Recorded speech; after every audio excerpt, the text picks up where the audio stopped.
Dāmas un kungi, Ernests Cimanskis. Esiet sveicināti, cienījamie Latvijas sporta draugi.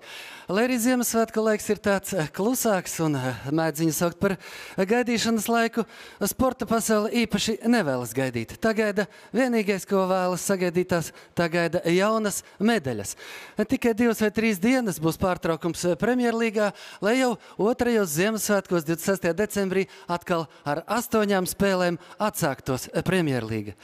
Šajā dienā, 24. decembrī, dzimuši arī vairāki Latvijā un pasaulē pazīstami sportisti. Viens no tādiem 1970. gadā dzimušais Stu Bērns, NHL uzbrucējs, un tādi vēl var tādus minēt daudz un daudz, bet līdzīgi kā futbolā, īstu zālīti ne ar ko aizstāt nav iespējams, arī ziemā īstu pūderi nav iespējams kvalitatīvi aizstāt ar mākslīgo sniegu, tāpēc brauciet lejā pa kalnu tikai pa dabīgo sniegu. Prozīt, lai jums arī turpmāk veicas. Priecīgas Ziemassvētkus! Esiet sveicināti, cienījamie skatītāji, autovadītāji un pārējie pilsētas iedzīvotāji. Šajos Ziemassvētkos Latvijas pilsētai un infrastruktūrai ir uzdāvināta viena sasodīti dārga dāvana, un tā saucās Rail Baltica. Es jau domāju, ka atbildīgajām iestādēm un atbildīgiem cilvēkiem ar žagariem cauri šeit šoreiz sveikā neizkļūt. Bet tas laikam simbolizē to, ka mums jāiemācās pieņemt, norīt daudz ko, būt iecietīgiem un vairot piedošanu. Lai arī kā nebūtu, priecīgs jums Ziemassvētkus un neaizmirstiet piesprādzēties.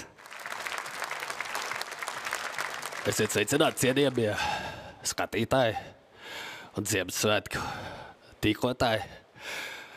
Punkts numur 1. Faktiski sakarā to, ka Latvijā būs jāievēro fiskālā disciplīna dēļ pieaugušā valsts parāda. Daudzām Ziemassvētku svidošām ģimenēm arī būs jāievēro fiskālā disciplīna, jeb jāsavelk jostas. Un tas arī nozīmē punkts numur 2. Automātiski mums būs labāks apkārtmērs un svars būs normas līmenī. Nebūs nekādas sekojošas pārmērīgas pārēšanās, jo kopumā mēs jutīsimies tikai labāk. Tā šai reizē arī vispriecīgus Ziemassvētkus. Well, hello! Sveicināts visiem no Amerikas, ok? Priecīgs Ziemassvētks. Paldies jums arī.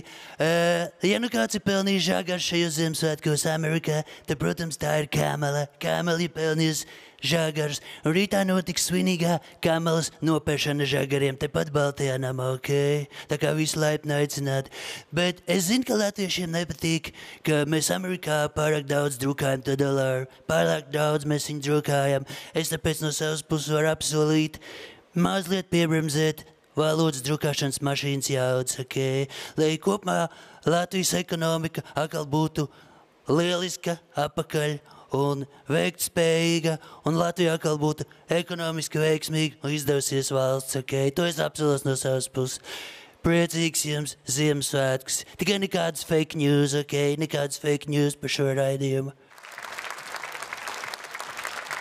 Suminājums no rietumiem. Jā, Ziemassvētki, kā zināms, ir kukuļo, tas ir dāvināšanas laiks.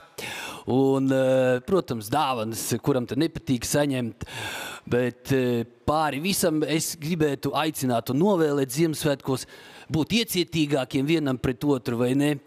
Nenosodīt sabiedrotos pēc to reliģiskās, politiskās piederības un pārliecības arī nešķirot. Ir viņš sorosoīts vai nav sorosoīts vai nekāda starpība. Ziemassvētkos to varam pieciest.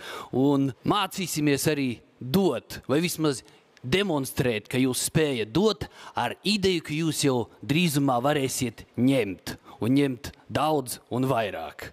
Priecīgs jums Ziemassvētkus, mīļie!